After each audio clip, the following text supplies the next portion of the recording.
بسم الله الرحمن الرحيم. الحمد لله رب العالمين، والصلاة والسلام على رسول الأمين وعلى آله وصحبه أجمعين، ثم أما بعد. لقد سعى بعض فلول النظام الساقط لاختبار سوريا الجديدة التي يجهلونها، وها هم اليوم يتعرفون عليها من جديد، فيرونها واحدة موحدة من شرقها إلى غربها ومن شمالها إلى جنوبها.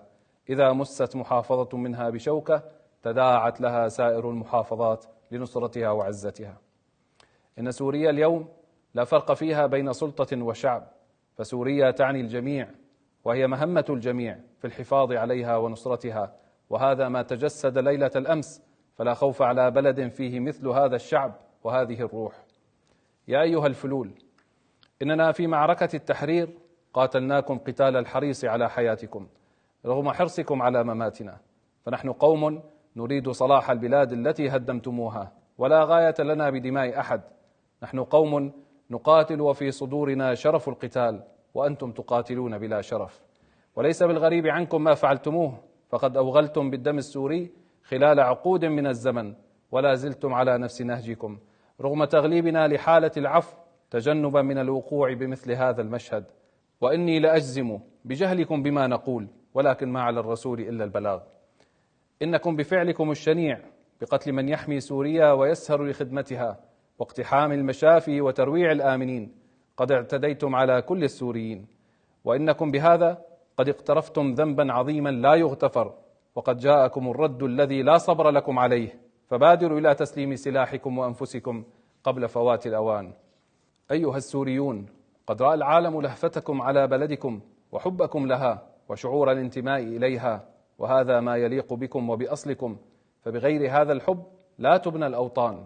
وأني أبارك لقوى الجيش والأمن على التزامهم بحماية المدنيين وتأمينهم أثناء ملاحقتهم لفلول النظام الساقط وسرعتهم في الأداء، وأؤكد عليهم بأن لا يسمحوا لأحد بالتجاوز والمبالغة في رد الفعل، وأن يعملوا على منع ذلك، فإن ما يميزنا عن عدونا هو التزامنا بمبادئنا، ففي الوقت الذي نتنازل فيه عن أخلاقنا نصبح عدونا على صعيد واحد، وأن فلول النظام الساقط تبحث عن استفزاز يفضي إلى تجاوز يستجدون من ورائه.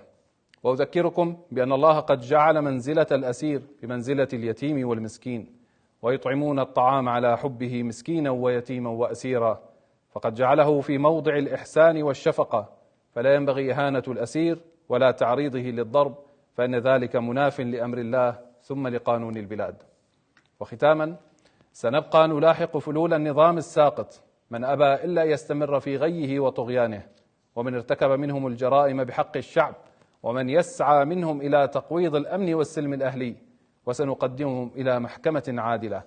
وسنستمر بحصر السلاح بيد الدولة، ولن يبقى سلاح منفلت في سوريا بإذن الله، وسيحاسب حسابا شديدا كل من يتجاوز على المدنيين العزل ويأخذ أقواما بجريرة أقوام، فإن أهلنا في الساحل في مناطق الاشتباك جزء من مسؤوليتنا، والواجب علينا حمايتهم وإنقاذهم من شرور عصابات النظام الساقط. ورغم ما تعرضنا له من غدر، فإن الدولة ستبقى ضامنة للسلم الأهلي ولن تسمح بالمساس به على الإطلاق.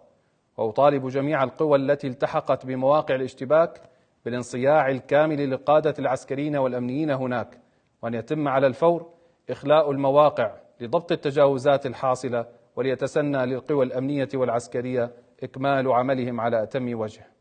سوريا سارت إلى الأمام ولن تعود خطوة واحدة للوراء، فاطمئنوا عليها، فهي بحفظ الله ورعايته. الرحمة للشهداء، وأسأل الله أن يتقبلهم في هذا الشهر الكريم، والحمد لله رب العالمين، والسلام عليكم ورحمة الله وبركاته.